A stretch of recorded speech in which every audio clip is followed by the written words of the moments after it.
Hello, Hi. welcome to the show. I'm Thank so you for excited to having have you me. here. I feel like we met a long time ago. Yeah. Like years ago. At least 3, right? At least 3. Yeah. And I have been wanting to have you on the show ever Aw. since.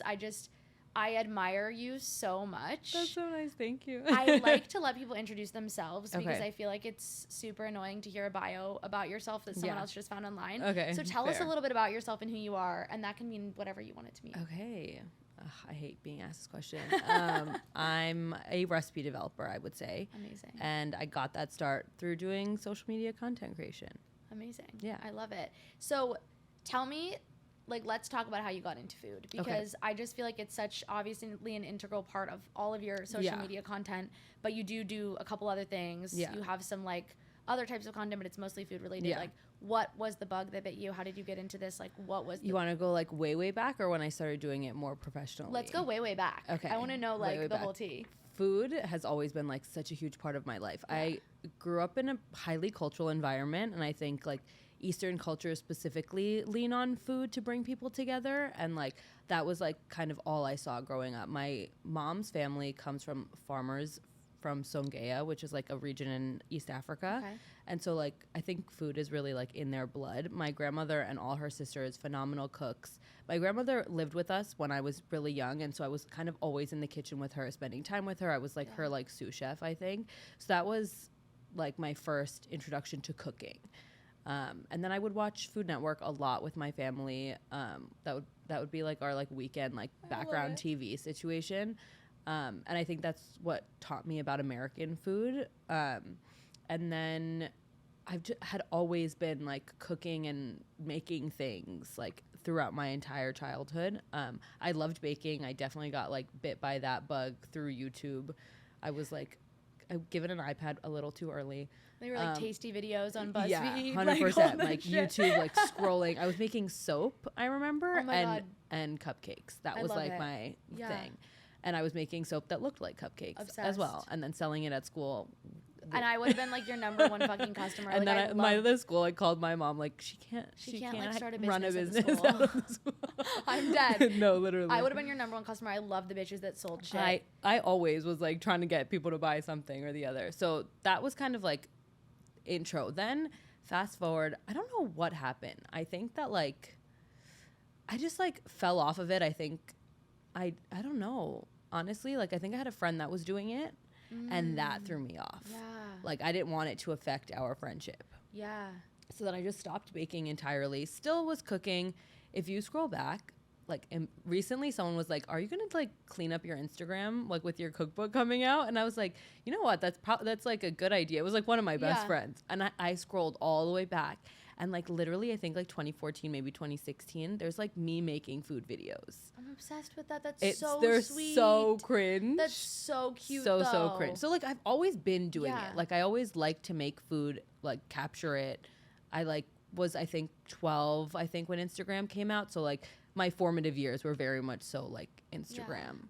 And so love it's it. always been like something that I enjoyed doing. And then I went to college. I got a scholarship to business school. And so my parents were like, you're not doing anything else. Yeah. And so I like entered college as a finance major, and that kind of like threw me off anything creative. I was still like trying to intern in like marketing and editorial though. So I was like flexing that muscle. The cooking just kind of stopped. I moved to the city. It's so inconvenient to cook here. Yeah. And then COVID hit. And I think that's when I like really reclaimed my love for food, and I also started sharing it Yeah. online, and that's kind of when everything picked up like that. I love this story. I'm so glad you took me all the way I back know, I'm because like- my dad is a chef and he always says he can tell when a woman cooked something because Ooh. he says men cook for competition and women cook for heart and to feed. Yeah, And for 100%. culture and for family. Yeah. And he says there's so much more passion that goes into a dish when a woman makes it Yeah. because men cook to compete. And I just love that all of your like cooking influences all were women. like your grandmother. I also think though that gave me a funky relationship with food because I Yeah. couldn't see it outside of this like domesticated action that was like rooted in serving other people. Yeah. This is really serious. No. I like that. I was going to ask you about your personal relationship with food because I felt like I feel like I talk about a lot of people's relationship with food with them, but I've never spoken about that with someone who like develops recipes Yeah. and cooks for a career, like what has your relationship with food been like? Like eating wise, fine. It's definitely like the notion of food as being like deeply misogynistic that like rubs Yeah. me the wrong way. Because like other than like if you're like a male professional chef, especially like when you come from Eastern cultures, like so many women are forced to cook to feed Yeah. other people. They have no choice. It's not even like it's like a choice or not. It's just like, oh, this is like This is what you do. like a feminine action. This is what it means to like take care of a house. You have to feed people, you have to cook. Yeah. So much of the agency behind it is stripped away, and I think that like that hurts me. Yeah. You know what I mean? And that's why only more recently have I come to terms with the idea of cooking to feed people. I think before that, the reason why I latched on to recipe developing and content creation like with food is because it was like so deeply ingrained in me. Yeah. Like, I'm going to teach you how to cook. You're going to do it yourself. I'm going to cook for myself, and you're going to cook for yourself. I'm not going to feed you. Yeah. Because, like, I can do more than feed you. But inherently, that in itself minimizes, like, the grand action that all of these women who fed me my whole life, like, have been doing. They've been doing so much more than, like, cooking for me. You know what I mean? So I, like, have tons of conflicting thoughts about, like, what cooking for other people means. Is it... I mean, agency is at the root of it all. Like, if they're doing it because they want to, it's fine. Totally. But that's always been sort of the tricky thing that I find with cooking is, like, so many women, like, it's hard to, like, profit off of something and, like, enjoy it when I know that so many people who've done this in the past and have even taught me have never been given that glory just because, like, it's seen as such a behind the scenes thing that, like, oh, I'm just going to show up for dinner, but I'm not going to think about, like, what all of the steps it took you to get to this point where, like, I'm eating the food that you've made. That is such an interesting thing that I've never taken a minute to think about because I grew up in a house with a mom that couldn't cook. Like, it's not like the typical, like, oh, my dad doesn't know how to cook or he sucks at cooking or all he can do is grill. It was like a very atypical thing for, I feel like, white suburban American family to have a mom that doesn't know how to cook at all. Yeah. I love my mom to death, but she married someone who was a chef. Yeah, why would she? And so I think I've always had men feeding me throughout my life. That's so unique. It's so unique because my brothers also. So it's my brother and my dad. And they both love to cook. And my uncle, yes. And then my dad's dad. So it was all of those men feeding me. I've never really had, like... I love that for you. Yeah, I know. It's such an interesting caring thing. men in your I know, life. seriously. Yeah, my dad is, like, really... I think he shows, like, generosity and loving care through food and feeding people. Yeah. But I'm okay. Like, if I cooked for you, you wouldn't be like, this is disgusting. Yeah. You would be like, this certainly isn't, like, as good as you could be. Is it, like, it's probably not your favorite thing to do either. Not my favorite thing to do either. Exactly. But it's really interesting because I've never really thought about those points because I never had that experience. I also think they're, like, super rooted in, like, Eastern culture. You know what I mean? Like, the idea of, like, the woman staying at home and, like, taking care of the family and, like, like, automatically food falls into that. Like, my dad actually loves to cook. Yeah. But it's just never been, like, what he believed his, like, focus should be on. Like, he's a doctor. He has, like, just always spent his time working outside of the house. Yeah. My mom works now, but when we were growing up, she was very much so at home. And that was just kind of, like, the way they thought their lives should be. Yeah. My mom loves to cook. She comes from a family of people who love to cook, and, like, they very much so do gather around food. But my dad loves it as much, like, just as much. Do you know what I mean? It's just not something now, like, that he's slowed down a little bit. He'll like help my mom in the kitchen and like want to get involved. And he loved to watch Food Network with us and stuff. But it just was never like an interest he was ever able to turn into a hobby because it just didn't seem like something he should be doing. So in terms of Food Network, now I'm just curious, like, what are your favorites and, like, what show do you think you would, like, be amazing on? Okay, interesting. I don't know. I was never really into the competition shows unless they were those, like, late night, like, super huge competition. Like, they're making, like this massive crisp, you know, those, like, Bake Off ones where they're Great like British getting Baking Show, that kind all of that vibe. stuff. Otherwise, like, Sandra Lee, for the humor of her alcoholism, was hilarious. I also like that she, like, I feel like I actually cook a lot like her, like in the, like, semi homemade kind of, like, trying to keep things fast, easy. Yeah. And I love that she liked to, like, tablescape. I thought that was really cute. Yeah. Ina Garten is just, like, great for learning basic techniques. Basics. Yeah, like, it's, like, elevated basic, very, like, everything's presented very chic. Her flavors are right. Like, there's nothing jarring happening on Ina Garten's show. It's very digestible for people who are like, I don't know where to start. Exactly. 30-minute meals, I also watched a lot. That gave me anxiety.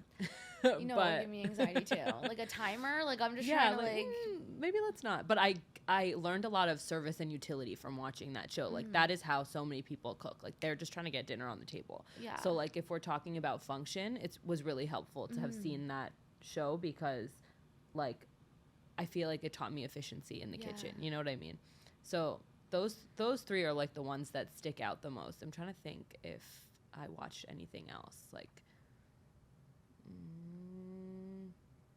I think that's it. That's it. Yeah. I like those. Yeah. Those are like the classics from that like 2000, late 2000s. That era. Yeah, that era, yeah. So Giada De Laurentiis. Oh, Can't Giada. forget her. My mom was a Giada stan. Like not that she ever like wasn't? my mom just liked to watch her. Same. I have a Giada cookbook in my apartment. Like don't know what I'm gonna do with it, but no, love her. She's great. She's great. Yeah. That was the staple for me. So you do a lot. You create a lot of like East African type of recipes, and that's really like what you would say is your wheelhouse. I would say that's what got me started. Okay. I do like to pull on like I wouldn't say my cooking is fusion, but I do like to like pull on those nostalgic, comforting. I think like food ultimately like when it's at its best makes you feel something, and for me like nostalgia is a huge part of that. Like I want everything I cook to feel like vaguely familiar. Yeah. So I think that's more why I pull on those flavors is like my family's East African and Indian, and like that's the cooking. My mom didn't make like she had like a few, like she would make like Cajun salmon and fettuccine alfredo, really random, lasagna, tacos, like fajitas, like a few random things that were outside of like our cultural food. Yeah. So that's the food that I like have the most nostalgia attached to it is like a meat curry, like a chicken curry, lots of rice, like small condiments, like that kind of stuff is the stuff that I know the most. And so I always try and pull on that. But I obviously have been eating in America like my whole life outside of the home. And so kind of combining those two is like the way that I see my cooking style. Yeah. Do you have any favorite recipes that you've developed that you feel like have touched a lot of people, or a lot of people have like given you feedback like I made this and I loved it? Oh my God. There's like honestly like so there's like on TikTok definitely the more basic ones. Like I have a carrot cake recipe that people love, and like it's one of my favorites as well. And then from like the food media side of things, like the more traditional media, people really love. I make this. It was actually inspired by a dish I had at a restaurant in Dubai. They're like gyoza. Okay. That like are pan fried, but given like the treatment of like mantu, which are like dumplings. So like they're like set on yogurt, and they get like a chili butter with pine nuts. It's really, really delicious. So yeah. good. But like they are like store-bought dumplings, but prepared in a different way than like just like a soy sauce dipping sauce kind of vibe. So a little bit more interesting, a twist on like something you might have heard of and know, but like approached differently. And again, super fast and simple, like use the store-bought dumplings. Why not? I think it's really special that you're cooking, because it combines aspects of your culture. You get to teach people something new without even like, I mean, of course you're realizing it now because you can see the feedback, but I'm sure at first when you're just cooking these dishes, like you're teaching people about flavors, ingredients, dishes that they didn't know about. And that's such a special thing to be able to say, like, that's what I get to wake up and do. It's really interesting. Honestly, I think about it in the inverse of like people that are familiar with these flavors, like finally getting to see it. You know what I mean? Like, while there are so many people that I'm sure are learning, I'm more excited to be able to like give a voice. Like, not give a voice, but more so like if you grew up eating mantu, for example, and then you see it prepared like this, you're like, oh shit, like I could do that. I could do that. Because like a lot of the food my grandma and my mom cooked for me growing up just like is deeply intimidating from like a time perspective. Like it's delicious. I want to eat it. I just don't have that kind of time to make it. But like including like something like a mantu takes a lot of time. It's like a quite laborious process in my mind. But if I can get like meat in a dumpling, like that's half the work's done. Yeah. And so like I hope that like when people see that recipe, they're like, oh, that's smart. And like I know those flavors, and like I'm gonna get that nostalgic feeling from cooking this dish. It's like a hack. Like I'm gonna get the nostalgic feeling. I'm gonna feel seen through this dish, but it's not gonna take me all of the time that I might not have. Exactly. Yeah. I love that. Yeah. So I want to talk a little bit about Bon App because Okay. you worked there, right? Yes, I just left. You just left. What was it like working there? I've always loved seeing your recipes pop up, whether it was just like on their page or your own. Yeah. What was the process like of like getting that role? And was that something you always wanted, or was this like something that happened based on your socials? Or I guess what was the journey like? Definitely something I always wanted. Ooh, sorry. Oh, you're good. Definitely something I always wanted. The idea of working in food media was something that always appealed to me. I just didn't really know how people got there. Like everything, like especially as a kid, seemed like you had to work in restaurants to get to like anywhere. Someone. Yeah, and my parents were like hard no on the culinary school, so like I just kind of like gave up on that as an idea. Yeah. And then through posting and social, the former social media editor for Bon Appetit found my videos and like set up an intro call kind of thing. And then I did like a cook through of like a random recipe for Andy and Chris Morocco, who were both like trying to build out the food team at that time. And then it was like 6 months later, Chris Morocco emailed me being like, we have an open position and we'd love to to interview for it. So it was very organic and not like fast at all. I never really like formally like applied for the position, but I learned so much from that. Like zero regrets, very unique opportunity. It really shaped the way that I cook now, and I think the way that I'll probably cook forever. Can you speak to like how or like what transformations or changes did you notice? Yeah. What kind of lessons did you take from that? I think it's just like when you're thinking about food on that scale, at that level, there's so much intention, right? Like, what service are we providing? Why are we, like, for example, I want to use like coconut milk, ghee, and olive oil in a recipe. Why is there 3 forms of fat? Like, just thinking about the recipe holistically within the lens of ease and like makeability. Like, there's so many recipes on the internet that like I simply would not make.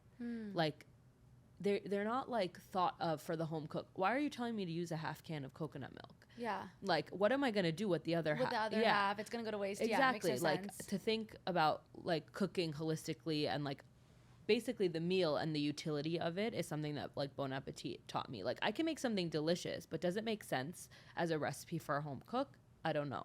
You know what I mean? So Totally. like, also translating recipes from chefs into recipes for home cooks sort of, it just makes you like a hyper home cook, I think. Like, even if you have the skill, like above average skills, like it makes you think about like all of the processes, the times, like, okay, is there any way I could like reserve this bowl so I have like one less dish? Like, just being really smart about recipe developing is something that I picked up from working there for sure. Do you ever see yourself going into like commercial cooking and like opening a restaurant or something like that? Or do you think that like your wheelhouse and home is, you know? I love home cooking. I also like what like cooking at home means, like for family and like for just like, I don't know, there's something about like people taking the time to like do something good for them.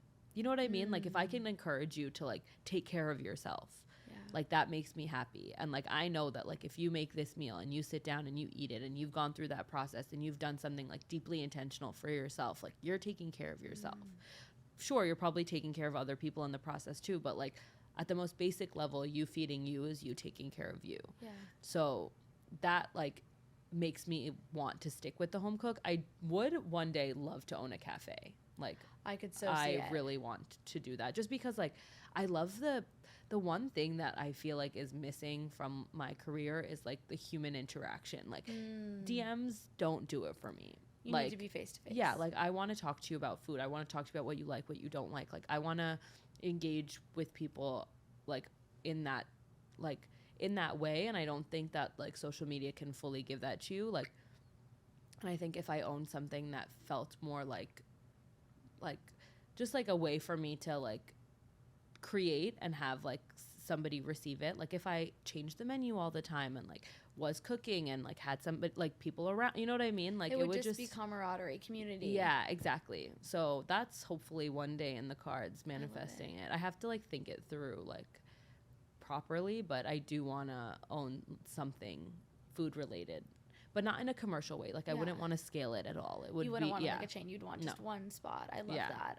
Because cafe culture is so important. Like people find home at cafes. Oh, I do. Same. Yeah. I'm such a cafe girl. Like through and I'm through. like always like constantly thinking like I'm here right now. I'm like, where can I go that's near here? Like, that has a good coffee. That has good coffee and like has a good vibe. Like curating like a comforting vibe at a cafe is like so underrated. It's so underrated. Yeah. Like, do you ever go in a cafe and you're like, oh, this isn't it? Yeah. Or you go to one and you're like, well, I can't do work here. Like you have to find there's the perfect different, one. Yeah, there's like, different 100%. I agree.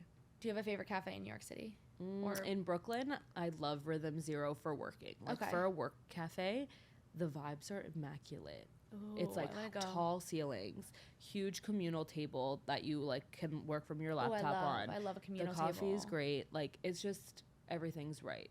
Like you don't feel like sometimes in the city the like coffee shops are obviously smaller and you can feel suffocated and then you're like crouching over like a machine. But over there, because the ceilings are so tall, like and they have huge windows, like the light just pours in, like it's just such a good energy there. Have you been to Laughing Man Cafe in Tribeca? I haven't. Okay, kind of similar energy. Way more like run through like in the early morning with like businessmen and families that live there. That said, once you yes, I have been here. It's like they have the cute outside area, the concrete or the like steel steps, and then it's big. So in the back they have all of the seating, huge. right? Yeah, I have been there. It's huge and the coffee's good, and I love it because I always know I can get a seat. Tables are fine. Like the coffee's good. It's a great vibe, which I love. Yeah. But to your point about home cooking, I like don't do a lot of cooking. It's just like not my favorite thing. Why? Can I ask you? Oh, that's such a good question. I think it's a grouping of things. I think one, I was always being fed. I was never taught anything. Which is like such a lucky privilege that I had growing up in restaurants and in family businesses. And then I, in college, had eating disorders. So I was like afraid. I was like scared it wasn't going to happen. And then once I like recovered from that, and it was 2020, and then I went to grad school and things were crazy. And now things have slowed down to the point where like I want to try my hand. It just like never felt.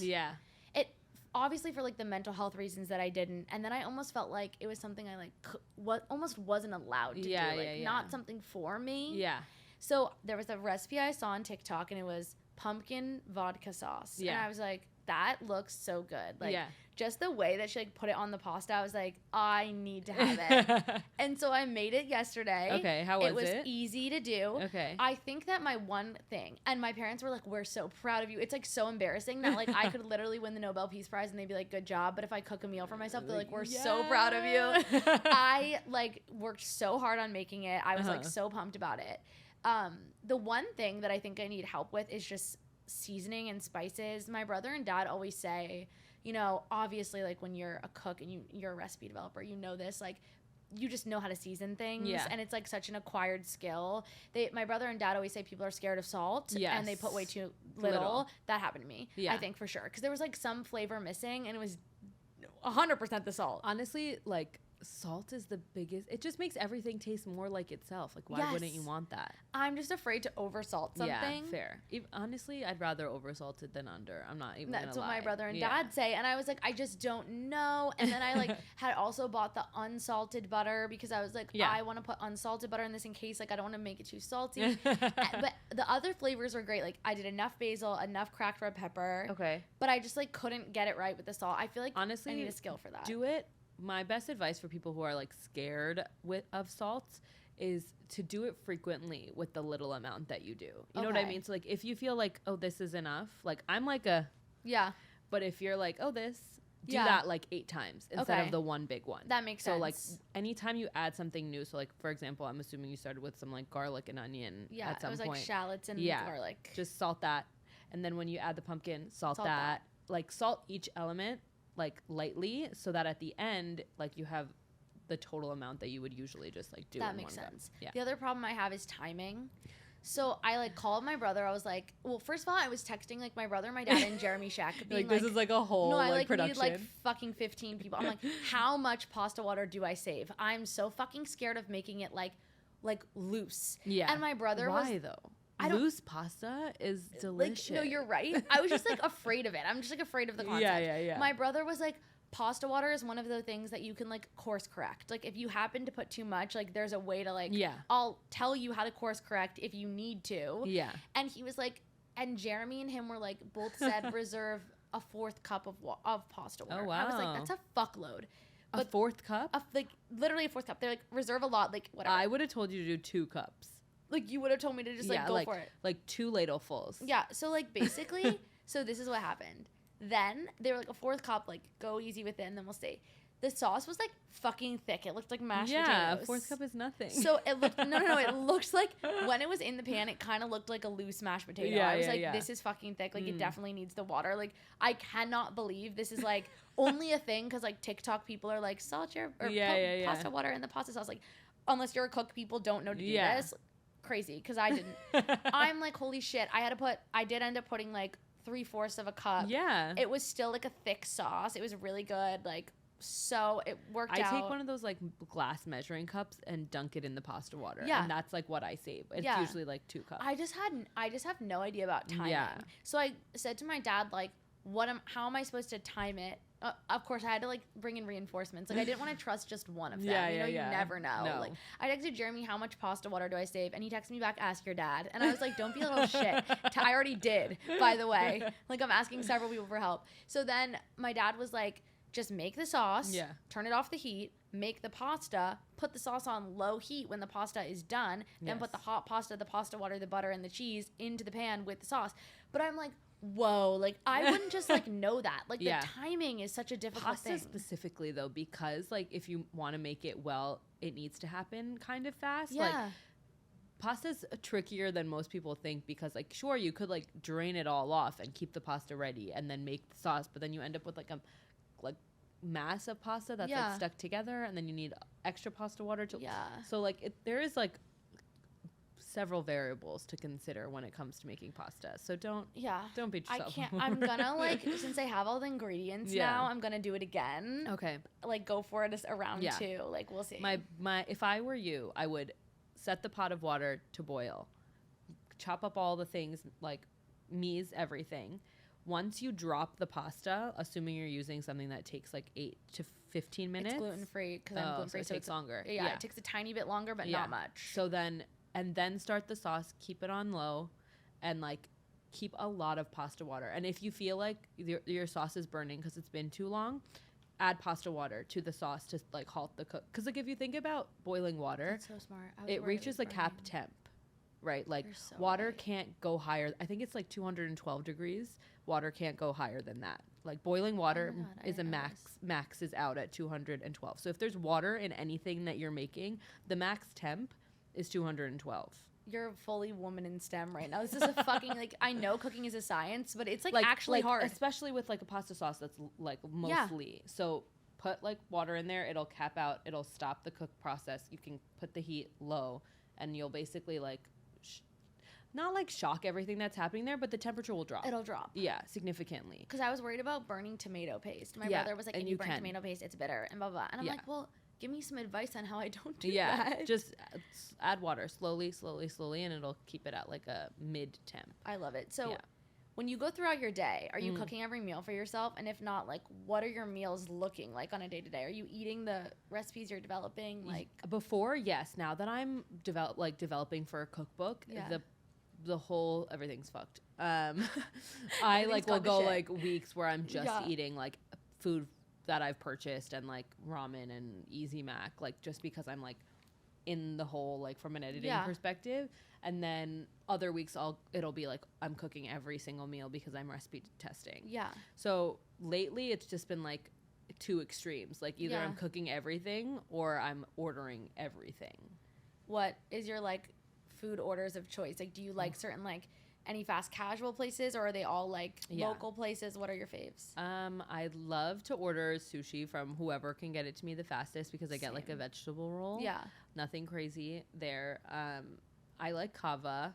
I do like sweet green as well. Like I like a fast casual situation, but most of the time there's like this I know this place because it's in my neighborhood and it just has like a yellow awning and that's why I know, but it's like they have these cold Szechuan like chili oil noodles.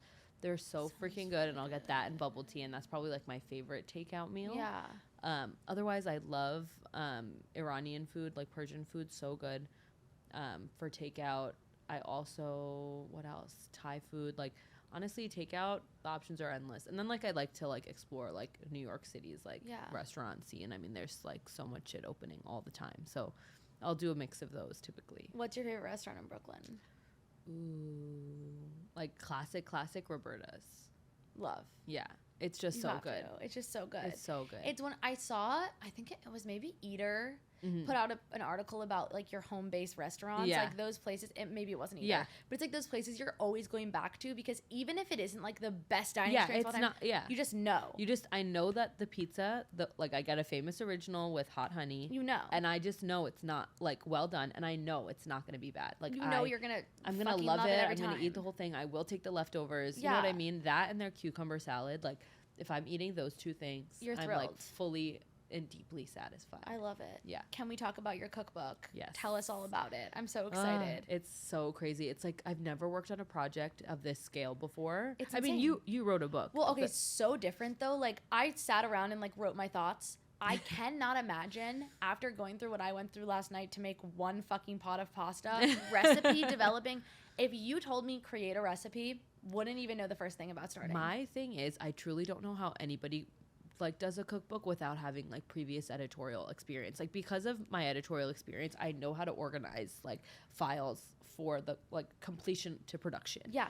If I didn't know that, I'd be like, how the hell do you organize any of this? Yeah. So that makes it easier, but nonetheless, it's still like an insane undertaking, like 100 recipes, like writing those head notes, like making sure they all like fucking taste good. Like I want this to work on a project this scale is like crazy. So like nuts. I want it to be the best thing I've ever created, like to this date. Like, and ideally it's something like future me is proud of. You know what I mean? That part I can't guarantee, but like at least I want today, like me today to be like, I'm doing the best, like the absolute best I can. So I'm definitely putting a lot into it. I think a lot more than a lot of other cookbook authors put into it, to be honest. Like that's what my publishers told me is she's like, oh, you are approaching this very seriously. And I'm like, yeah, like I really don't want like anyone to pick up this book, make something and be disappointed at the end. Like that would be the worst thing to me is that like somebody purchases this book, trust me enough to make something and then they make it and don't like it. Like that would crush me. No, I'm excited for your cookbook because cookbooks are having a renaissance. Like they had like a fall off moment in like the probably like honestly mid 2010s. I feel like people were like not doing it, but now they're so back in full swing. Everybody loves a cookbook. Like I have several cookbooks. Like I need to crack into them clearly, but I'm really excited for yours because like I just want also to like knowing you to like be in your mind when I'm cooking something. Like, that's so special. I hope that like that comes through. Like I hope it feels narrative. I hope like the recipes are good. I hope nothing feels overly intimidating. I'm like really excited for the photos. That's like I hope that they're like everything that I imagine and more. Yeah, I hope so. I'm so excited about my photographer. Do you have a favorite like recipe that you can share with us that's going to be in there? Oh my god, there's so many. Okay, one comes to mind right now. So I'm sure you grew up on like chicken Caesar salad wraps. Yeah. Oh, obviously. They were like something that while I was in high school, like people would order all the time. And like I only eat halal meat. So like at school, it was never something that I was able to eat. Yeah. And on the same vein, the kind of like chicken wrap that I grew up with that I really enjoyed is shawarma. And I love it. Kind of like combine both of the worlds there with that one. So it's like got a Caesar meets tomb dressing for like romaine lettuce. I'm so ready. Shawarma chicken, French fries, and like a wrap. No, you're kidding me. Good. I'm so in for that. I hope it makes it into the book, but I love that one right now. No, it needs to make it into the book. For some reason, in college. Yeah. I went to college in Michigan. There was 1,000 shawarma places, and I really got into it. For some reason, it was my hangover food of choice, like shawarma platter, like chicken, rice, garlic sauce. Yeah, so fucking good, like so good, amazing. Yeah, no, like I cannot imagine the combination with the Caesar salad. You're a genius. It's so good. I'm so excited about it. And it's so easy, like especially if like I make the fries optional, even though like highly recommend. Highly recommend. Highly recommend. But even without the fries, it slaps. It's so good. So yeah, that's the kind of stuff that I like. I hope people like see that recipe and are like, oh my god, I've had shawarma. Yeah. You know what I mean? And I've also had this other thing and it feels nostalgic and like it's easy, not intimidating, and like you kind of know what you're going to get out of it at the end. I'm so excited. Are there any like TikTok food trends that you've just been like so like what the general fuck is this, or on the converse like that you've loved? Okay, what the general fuck is this is 100% people shaving fucking peaches. Why are we microplaning? Like, are you joking?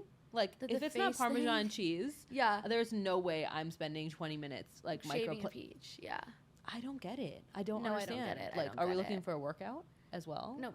Sometimes people on TikTok are doing the most to create the least. It's like you could have just like cut it up or eaten it regular. Blended it. I don't know. There's no reason to do this. No. So that's how I feel about that one for sure. I just have been seeing it incessantly and I'm like, that seems like so much work. Like I get like literally we're making granita. Yeah, like we're making granita. Yeah. The one TikTok food trend I hated so much was the feta pasta. I don't know where my vendetta came from. I was just like, that one came in with a vengeance. No, that one came in and wanted to stay, and I was like, you're not part of the group. Really stayed. You're gonna be like out of here soon. And I was glad it was. I just didn't understand how it could be good.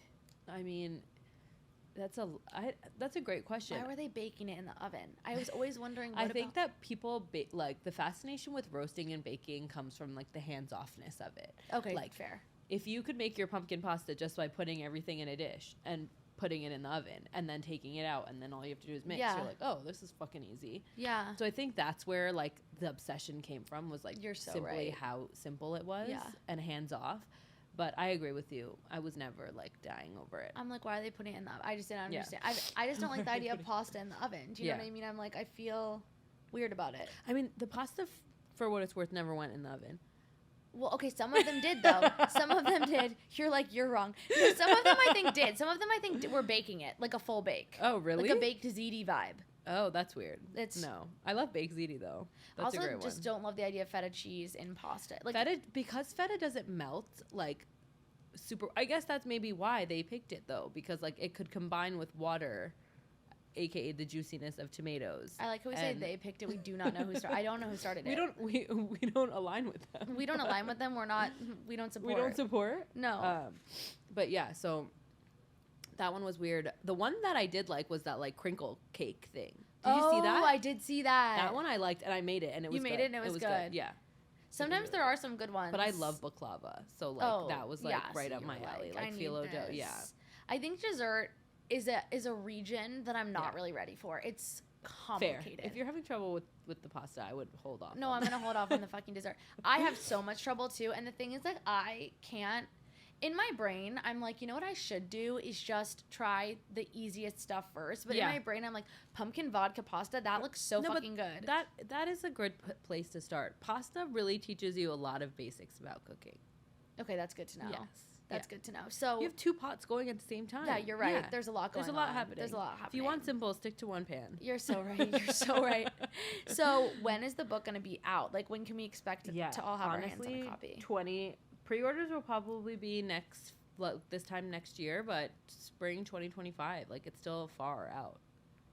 I'm so excited. Yeah, it's a long time out. Can you walk me through the process of recipe developing? Yeah. But maybe, like, let's do one where you, like, from the minute the inspiration struck or strikes you, like, where did you get that inspiration? Where do you, like, do you see an ingredient? How are you, like, oh, that would be amazing? Okay. And then from there to getting it printed in the book. I feel like usually it happens, like, the inspiration starts in my mouth. Like, I will be eating something, and then it'll remind me of something else. Like, it'll be like for example, the other day I was, like, having yogurt and granola, and I was thinking about, like, I was crunching on the granola, and it reminded me of the baklava I had, like, the day or two before. And I was like, this texture of this, like, maple syrupy granola, this like honeyed granola reminds me of like the syrupy nuts that are in baklava. Yeah. What if I just combined it and made like baklava granola? And so from there, then like I do a lot of research. I like to see like how other people approach these things. What's the simplest way? What's the most complicated way? Like, do I want to net out somewhere in between? Do I feel like this much effort is like really worth it? Like, efficiency is important to me, so I do a lot of like research, and then what I typically do is just write an ingredient list first. So that's like my step one. Okay. And then I'll like I'll like set some arbitrary sort of like markers, like, okay, 1 cup of oats, quarter cup of this, based on like what I already know. And then I'll go and try it. And from there, during the trial process, I'm making adjustments. And then depending on the result, I'll make more adjustments, make it again until I get it to a place where I'm like happy with it. And then once I'm happy with it, I will cook it one more time and pay attention to all of the little details. Like, did it really take me 30 seconds to mix this, for example? Like, or did it take longer? Was I really on medium heat? Or do I need to be on medium low? Like, did this actually take 5 to 7 minutes, or did it take 9 to 11 minutes? Like, those kinds of smaller cues that, like, I think when you're unfamiliar with cooking are really helpful to feel like are exact. Yeah. So that's typically my process. And then from there, I'll write a head note. And then from there, I'll send the recipe to cross test, which is where like someone who's never seen it before, cooked it before, makes it, and we see how they like it and how it comes out based on my instructions. We'll edit the recipe depending on their feedback. And then it's done, and then I'll think about how I want to see it photographed. I'll think about kind of the light, propping, all that kind of stuff. Do you ever get frustrated and abandon one midway through? Like, I feel like I would get to a place where, like, I couldn't, like, maybe I would get to a place where I couldn't tell what was missing or something wasn't working, and I would just be like, I need to step away. That's where other people's feedback is really helpful. So, like, I always want other people to be eating my stuff because, like, for sure, like, I could think something's great or the opposite, and someone else might have a different opinion. And then taking that into consideration, even if it's something as simple as like, if someone else was there eating your pasta last night and like could tell you that it needed salt, definitively, like that's problem so helpful. solved. Yeah. So in that way, it's really helpful to have people like testing, and that also comes from the cross test feedback as well. Like, I also try and include like measured amounts of salt and stuff in my recipes, so there is no like confusion there. A dash, a pinch, to taste, a half teaspoon. What the fuck does that mean? I know. To taste is a fake thing. I'm like, I know. I'm tasting it and I don't know. Like, I don't know. I tasted the salt and I didn't know. I know. The thing is, like, you never know the skill level of the person cooking through your recipe. So like, trying to consider that, I think, is important as well. So yeah, I would say that's pretty much the process from start to finish. Who's, like, in terms of your personal life, who's the first person that gets to try? It's typically my husband, who I would say his palate has improved significantly since being married. Like, now he can taste for salt, which is a huge thing. I need it. I'm gonna fucking find, like, I'm gonna tell my boyfriend, sounds so like, dumb, figure it out. but like the fact that he's like, I think this needs a little bit more salt. I'm like, yes. You're like, thank you. Right. Yeah. Like, when he can recognize it, because I can recognize like what's right or wrong with something pretty quickly now, having like, I think, worked that like muscle. But now that he can, and like I can affirm it, and I'm like, yes, correct. It does need more salt. It's like, I feel like so proud that he can tell. Oh my God, that's also really sweet. It's like he knows your craft. He's seen me like at restaurants and stuff if we're just like eating somewhere random, and like I have like my pocket Maldon salt that I will put, like, and I'll put it on his too, because I'm like, I know it needs it. Like, you're gonna enjoy this more if I do this, so I'll just put it for him. And he can now like taste the difference. He's like, oh, you're right, that did need salt. It. Yeah, it completely transformed it. Yeah. What are some of your like big inspirations for all areas of your life? Because we were talking about before, if you guys don't follow her on Instagram, you have to. Like, you have such an eye for like your own personal sense of style, and it's so beautiful and just like calming and colorful, and like there's something actually really nostalgic too about your whole vibe. Like, it just makes me feel like a warm hug, someone who cares. It's very beautiful. What are your inspirations, like, whether it's fashion, home decor, food? Like, who are those things or people that you look up to? Ooh, this is so tricky, because I feel like when you live in New York City specifically, like, you're inundated by like shit hitting you all the time, and like you never know. Like, I'll think of things from that I like, that someone that I spoke to 3 weeks ago that like will inspire a new thought. You know what I mean? Like, we're just like so overstimulated with information here, like, from whether that's like from literally our environment or being on your phone, or like being in that environment on your phone. Like, I feel like I'm constantly being inspired by so many different things. I love to eat at restaurants. I think that really inspires me, because I can't make it that way, and a home cook won't make it that way. But like, I can like take from it what I think is possible for a home cook. So while you might have put like 6 different sauces on this one piece of fish, like, I can think about the flavors combined of these 6 different sauces and maybe make one. Yeah. And like that's something that a home cook could do. So like that translation process between restaurant to like home kitchen is really like interesting for me to think about always. Otherwise, like it's really, I'm definitely inspired by like the past. I think that like I think of things in like 20-year increments. Like I feel like everything, and I don't know if this is like just like the trend cycle, but like like whatever you see, for example, let's take like 2000 to 2020 will show up again. Yeah. Like, so I look to the past a lot for inspiration on like flavors, ingredients, even like, for example, like capers, which were apparently something that people think of as like a loser ingredient, for lack of a better word. I don't know. I love when they put them on a Caesar salad. I love capers, period. And now I think that they're like having a weird comeback. Yeah, they're exactly.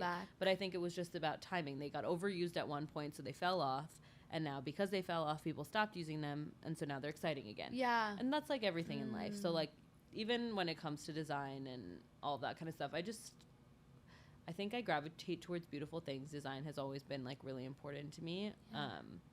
And like as far as clothes go, like putting on like a nice outfit or thinking about my clothes in that way just genuinely makes me happy. Like if I don't do it, I feel like my day wasn't good, you know? Yeah. I love that. I feel like it's such a small thing too that people underestimate, where it's like, if you put on your athleisure and you go out and whatever, you're going to feel fine probably. Yeah. But if you like take time and energy and you like your outfit, you're going to be like, I'm on top of the fucking world. What's next? And that's how I feel about cooking too. Really? Yes. Like the same thing. Take care of yourself. Yeah. Like if you feed yourself well, you'll feel like you're like capable. First of all, cooking gives you like a sense of accomplishment at the end. You've taken all of these like things and made something else. Yeah. So like accomplishment already like boosts morale. Loving it. And then you're full. Like what is like a better feeling than like being full, like, and not feeling like I'm hungry right now? It's not good. Yeah. I don't like it. You don't like it. No. And then you get like hangry, which I do. Yeah, which me is too. like so brutal. Yeah. But like you're so right. What is a better feeling than like finding ways to fill up your life? Yeah, exactly. So like just like I think of putting on a good outfit the same way I think of like making something delicious. Like they're like satisfactory in similar ways. I love that. Yeah. Okay, so we're gonna play a little like quick rapid fire questions game. Do you know how much you know about astrology? Are you like an astrology person? Yeah, I am. Okay, good. Good. What would you say is the zodiac sign of your book if you had to give it one? Ooh, Libra. Oh, I love that. Yeah. Oh my god, so she's gonna be like life of the party, but like balanced Yes, queen. That's what I want. I love it. What's your sign? Virgo. Okay, that checks out so much for me. Like it really, really does. Do you feel like your Virgo tendencies are the reason that you are such an organized person, or yeah, 100%. I resonate with my star sign like so much. It's I love problem. it. Yeah. What's your favorite fast food? Fish fillet from McDonald's. Really? Yeah, love it. What is it about it? The tartar sauce and the American cheese. I fucking love American cheese. I love that. What is the best culinary experience you've ever had? Oh God, this is so hard. I think seeing the women in my family like cook for my sister's weddings in bulk is something that stuck with me. I love that so much. They were would gather as if like witches around a cauldron, like gather around these massive steel pots and just like make food for like 50, 100 people and like not even think twice about it. Like if I have to cook for more than 6 people, like I'm getting active anxiety. I love it. And they can just like do it. What is your favorite country or city to eat in? Istanbul. And why? Has that nostalgic feeling, but it's like it feels like there's like the right balance of old and new, city and relaxation. Like I just loved it. I had such a good time there. What's your comfort food of choice? Chocolate chip cookies. Do you have a recipe? Yes. Oh my God, I'm gonna have to make them. I'm like a big slice and But bake also, girly. yeah, me too. Like, that's like what's in my fridge. I love them. Yeah, I don't want to think about it. If I'm like trying to be comforted, I probably don't want to do that much work. Yeah, yeah. Fair. What is your favorite junk food? I don't drink. Junk food. Oh, junk food. Cape Cod chips. Flavor? If we're gonna, flavor, I usually will have plain Cape Cod chips with red hot on top. So good. If you've never tried it, please. Oh, that sounds like such a game changer because I love red hot. Yeah, you would die. I need to have it now. You do. You really do. If I can't do that, like I'm out, like I'll do Miss Vicky's jalapeno kettle cooked chips. Those are also delicious. Love those. Yeah. So something spicy. Yeah. What is your favorite like fun drink? Fun drink. I like a shrub. Really randomly. They're like, because I don't drink, like I feel like I grab like checking out the mocktail vibe, and it's very simple. It's like usually like vinegar, sugar, and some fruit. Yeah. So it's like has that acidic quality. I also love the Gia lime and salt. Oh, that one. The Gias are so good. The Ken Euphorics ones are good too. I haven't had the cans. I've had like the kin, like straight kin, and I really like it. Yeah. It's really good. Yeah. What is the most overrated restaurant in New York City, if you had an opinion? Ooh. Overrated meaning it's good, but like why it's not that good, or overrated meaning like it's not even good? It could be either. I'm so scared to answer this. I feel like I'm gonna. You don't have to, but I have my own opinions. But like, I think Via Carota is overrated. Okay. No, I see that. I see that. I see that. I feel like it's like the food is good. It's not that good. Yeah. But I think maybe that's what draws people to it. It's like it's so simple that it's like. It's also not super intimidating. Yeah, exactly. Do you think Carbone is? Carbone, that pasta is similar vein where it's good, but it's not like that good. But I think the experience of Carbone is what makes people like so obsessed with it. In terms of like it is very like it is a unique experience. Yeah. And the spicy rigatoni is good. It's good. I like Parm just as much, but exactly. Yeah. What is the most underrated restaurant in New York City? Ooh, there's a really great Thai restaurant called Soothe.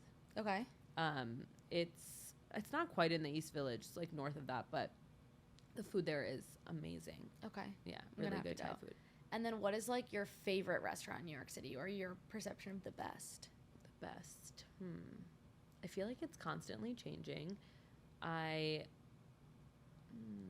best restaurant. Could also be in recent history, just like somewhere where you went and you walked away being like, that was really great. Okay, let me think. Honestly, I was literally just talking to a friend yesterday about how like I haven't actually eaten good food this summer. No way, because you've just been on the grind, or I don't know, everywhere, like any new place that I try and go to, I just leave feeling like, really? Yeah, so that's fair. I don't have any like off the top of my head. I have a bunch that I want to try though. So yeah, I've been trying to experiment a little bit and not go to the same places. Yeah, I feel like that's really like my wheelhouse is just like rinse and repeat, rinse and repeat. Yeah. And I'm like, I should try something else because I like a lot of food. Yeah. Do you like bakeries and pastries and stuff? Love. Go to Radio Bakery. Radio Bakery. So freaking good. That's probably been like my favorite thing that's opened this summer. I love that. Yeah. Is there any food that you like absolutely hate? No, none. No, nothing. My only food that I don't like in the whole entire world, other than things I'm allergic to, is melon. No way. Watermelon and melon. And I've tried because I'm not a picky eater. I've wanted to so badly in my life. I have no idea. It's just the flavor. Like, I can't. I've tried in a million different ways. I've tried it in salad. I've tried it in cocktails. I've tried it plain. I've tried it with salt. I've done anything you can imagine to try to get because I want to like it. It feels kind of like a flirty little thing to like. Like on a summer day, like a watermelon feta salad. I want to fuck that up. Like so prosciutto and melon. I want that shit. Like, I'm an Italian girly. Can't get behind it. I absolutely despise it to a whole nother level. Like, I can't even, like, the smell of it grosses me out. I don't know why.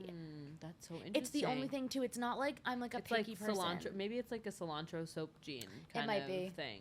I know other people that like hate melon also abhor it. Like, I think there's either haters or lovers. That melon doesn't have like a middle. In between. No, there's the fans and there's the haters. I'm a fan. I love melon. Oh, watermelon? Yeah. Nothing like it. What would you say to picky eaters everywhere? Do you have any like words of encouragement for them? Keep on trying. Keep on trying. Yeah. I feel like they need to. They need to. I have friends that are picky, and I'm fine with the picky eater so long as they don't make it your problem. Yeah. What bothers me is when you know a picky eater and then you go to a restaurant, and not for dietary reasons or whatever else. Legitimately don't like food, and they can't find anything on the menu, and then you feel like shitty that you picked that place. No, don't feel like shitty. First of all, I feel like being like a very picky eater is like a little bit childish. I was gonna say grow up, but like I one time said that on TikTok, and people were like, some of us have dietary I was like, it's not about that, girly. No, it's not. About it's the about the people that could eat it and just want to be annoying. Refuse. And they'll only eat buttered noodles. Why? And honestly, if it's you, again, fine, but really don't make it my problem. No, yeah. And that's what I'm saying. Don't feel guilty. Yeah, I don't want to hear about it, too. Like, you don't need to. I feel like you go out to dinner with a picky eater, you hear about how they can't find anything they like. I'm like, shut up. It's also, like, especially as, like, when you're, like, you come from, like, a family that's in restaurants. I work in food. Like, it does, like, hurt you in a different way when people don't like food.